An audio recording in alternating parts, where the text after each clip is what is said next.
स्वातंत्र्य बोलणं तुम्हाला इथं थांबता येणार नाही. जमावबंदी आहे ठीक आहे, पण आम्ही काय केलंय का?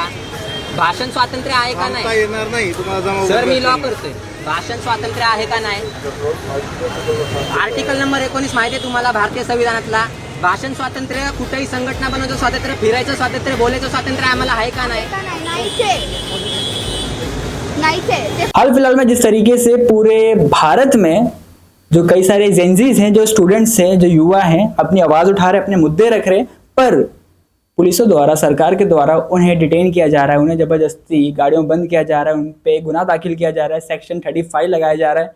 पर इसी बीच में एक लड़का काफी ज्यादा वायरल होता है, जहां पे वो पुलिस वाले को संविधान सिखाता है कि संविधान के कितने महत्व हैं, फ्रीडम ऑफ स्पीच है हमारे पास, ताकि हम खुल के आज़ादी से बोल सके, अपनी मांगे रख सके, अपनी आवाज़ उठा सके।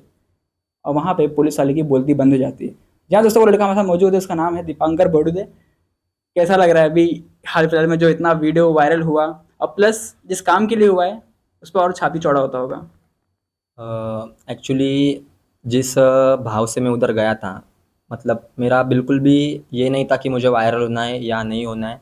मेरा बस इतना था कि स्टूडेंट को समझना चाहिए और स्टूडेंट को अपने फंडामेंटल राइट्स पता होने चाहिए, जिस वजह से अगर उनके फंडामेंटल राइट्स पे कभी आंच आई तो वो बोल पाए। और जैसे फंडामेंटल राइट्स है वैसे ही फंडामेंटल ड्यूटीज़ है, और वो भी उनको पता होने चाहिए। अभी हमको कल ये बोल के रुकाया गया कि जमावबंदी है। ठीक है, जमावबंदी है, पर उसके ना उन्होंने हमें राइटिंग प्रूफ्स दिखाए। राइटिंग प्रूफ्स हम किधर भी नहीं दिखाए। और दूसरी बात ये है कि हम उधर प्रोटेस्ट कर रहे हैं, हालांकि ज़्यादा पब्लिक आई भी नहीं है, फिर भी हम लोग पे दबाव डाला जा रहा है कि तुम गाड़ी में बैठो। किस रीज़न के लिए हम गाड़ी में बैठे? और अगर ये प्रोटेस्ट चालू है तो ना सीजेपी की मैं बात करूँगा ना बीजेपी की। अगर ये प्रोटेस्ट चालू है तो एजुकेशन सिस्टम की वजह से सब हम जो प्लेज बोलते हैं, बचपन से बोलते हुए आ रहे हैं कि all Indians are my brothers and sisters, तो वो 21 जो स्टूडेंट्स मरे, जो उन्होंने सुसाइड किया, तो उसके ऊपर वो हमारे भाई हुए, बहन हुए, जो भी हुआ, तो किधर ना किधर हमारी फीलिंग्स बहुत हर्ट हुई। और ऊपर से सरकार, मतलब जो प्राइम मिनिस्टर है हमारे मोदी साहब, वो ना सामने आ रहे, ना हमारे एजुकेशन मिनिस्टर है धर्मेंद्र प्रधान, ना वो सामने आ रहे। और अभी हमको अगर इस्तीफ़ा चाहिए तो वो मोदी सरकार, मतलब नरेंद्र मोदी जी का ही चाहिए। एग्जैक्टली वहाँ पे हुआ क्या था जब आप लोग वहाँ पे गए? चेंबूर में हो रहा था आंदोलन। हाँ, चेंबूर में आंदोलन में आप भी मौजूद थे। वहाँ पे कई सारे लड़कियों के कपड़े भी फाड़े गए थे, लड़कों। हाँ, ये कपड़े फाड़ने वाली जो बात है वो चेंबूर की नहीं है, एक्चुअली ये दिल्ली की बात मैंने की थी वीडियो में। नहीं, वहाँ पे जब हम भी वहाँ पे कवर कर रहे थे तो वहाँ पे लड़की के भी कपड़े फाड़े गए थे बाहीं से, स्लीव्स फाड़े गए। ये मुझे पता नहीं है, क्योंकि मुझे स्टार्टिंग में वो लोग ने ले लिया था, गाड़ी में डाल के मेरे को लेकर गए थे आरसीएफ चौकी। तो मुझे ये बात तो पता नहीं है कि बाद में क्या हुआ, लेकिन जब तक मैं था ना तब तक बहुत गलत बात हुई कि बस हम स्टैंड, मतलब खड़े हैं उधर, फिर भी उन्होंने हमें बोला कि चलो अंदर चलो। तो ये बात मुझे कहीं ना कहीं गलत लगी। और एज अ स्टूडेंट मेरे को बहुत बुरा लगा कि पुलिस भी हमारा साथ नहीं दे सकती, पर उनके भी हाथ कहीं ना कहीं बंधे हुए हैं कि वो भी खाकी के पीछे कुछ नहीं बोल सकते, क्योंकि वो भी सरकार का उनको सुनना पड़ता है, या तो उनके फैमिली पे अगर जांच आएगी तो उनका भी कोई सहारा नहीं होगा। तो आपको मतलब डिटेन किया गया था? आपको भी? हाँ, डिटेन तो किया गया था कि गाड़ी में बैठो करके। आप गए?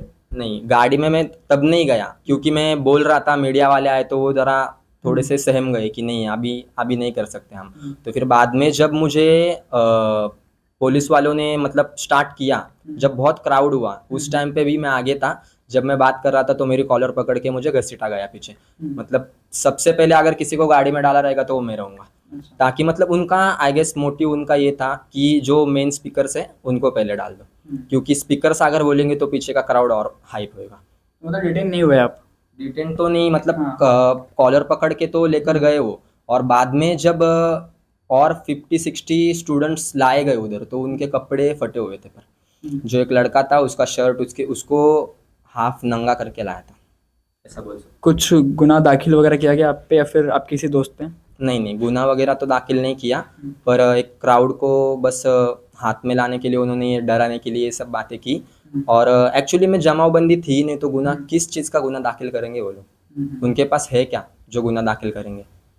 एग्जैक्टली जेंजी क्या चाहता है अभी फिलहाल?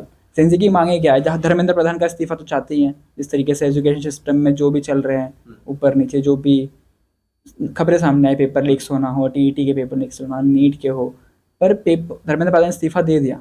उसके बाद जेंजीज की और भी क्या मांगे रह चुकी हैं एजुकेशन सिस्टम को लेकर?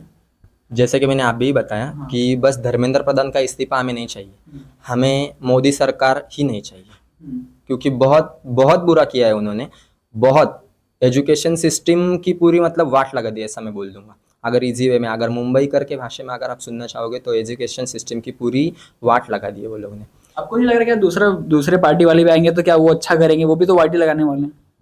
तो दूसरे पार्टी वाले आएंगे तो ऐसा आप अगर बोल रहे हो तो आप देख सकते हो तमिलनाडु में हालत आजकल बहुत अच्छी है स्टूडेंट्स के बारे में, या जो भी उधर चल रहा है, जो विजय थलापति आने के बाद जो उधर चल रहा है उसको कोई प्रोटेस्ट क्यों नहीं कर रहा है, कि उसको डिफेंड क्यों नहीं, मतलब कोई भी ऐसा नहीं बोल रहा कि ये गलत है। ऐसा किसी के भी मुंह से मैंने नहीं सुना अभी तक कि वो गलत है तमिलनाडु में जो चल रहा है। तो बीजेपी सरकार जब से आई है बीजेपी सरकार, तब से मैंने इतनी गलत बातें सुनी। और हाँ, एक बात मैं शौक से कहना चाहूंगा कि जब भी इलेक्शंस होते हैं, इलेक्शंस के टाइम पे मतलब अभी रैंडमली किसी को भी पूछा ना कि बीजेपी के वोट करोगे क्या, नहीं भाई बीजेपी को नहीं करूंगा। और बाद में जब हम देखते जिधर भी सीट्स आए सबसे ज्यादा सीट्स बीजेपी को रहते हैं। ऐसा क्यों? ईवीएम मशीन का कमाल है ना ये। तो किधर से, कहाँ से आता है ये सब? जब फिजिकली हम किसी को पूछते तो बीजेपी सपोर्टर नहीं रहते वो, पर बाद में सबसे ज्यादा सीट्स बीजेपी को। तो ऐसा नहीं होना चाहिए।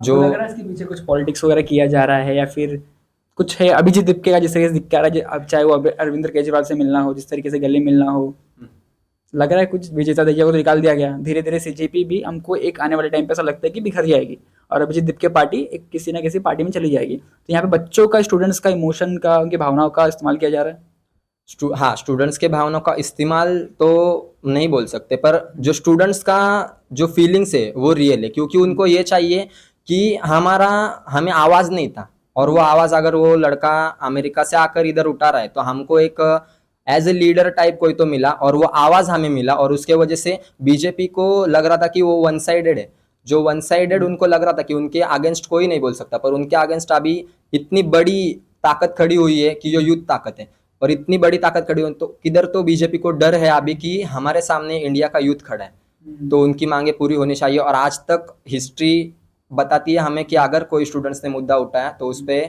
बहुत बहुत बहुत मतलब बहुत होता है, आगे करना पड़ता है, कोई भी सरकार रहने दो। तो आपका वीडियो वायरल हुआ जिसके बाद कई सारे पुलिस वालों ने आपका वीडियो देखा रहेगा, उसके बाद कुछ आपको कुछ रिप्लाई वगैरह, फिर कुछ हैरेस वगैरह किया गया?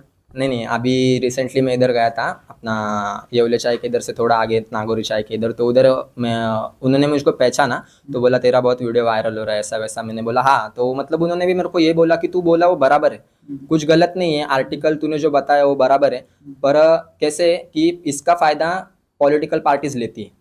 मतलब अभी उनको, मेरा यही कहना है सबको कि मुंबई पुलिस ने हमें बहुत सपोर्ट किया है, इतना भी मतलब दिल्ली पुलिस के जैसा, दिल्ली पुलिस से मुंबई पुलिस बहुत बेटर है, लाख गुना बढ़िया है, क्योंकि उन्होंने इधर फीमेल्स पुलिस ऑफिसर्स ने हाथ लगाया है और मेल्स को मेल्स ने। पर दिल्ली में ऐसा नहीं हुआ है, दिल्ली में फीमेल्स के साथ बहुत बुरा बर्ताव किया है, जो कि हाँ मतलब एज अ महाराष्ट्रियन होने के नाते तो मेरे को बहुत दुख हो रहा है इस चीज़ पे, क्योंकि इधर देखेंगे तो सब मतलब बोलते हैं ना कि छत्रपति शिवाजी महाराज की स्ट्रैटेजी पे चलने वाले इधर सब, और उनका सबसे पहला अगर कोई है तो उधर उन्होंने बताया है कि लेडीज को और बूढ़े लोगों को और बच्चों को हाथ कभी मत लगाना।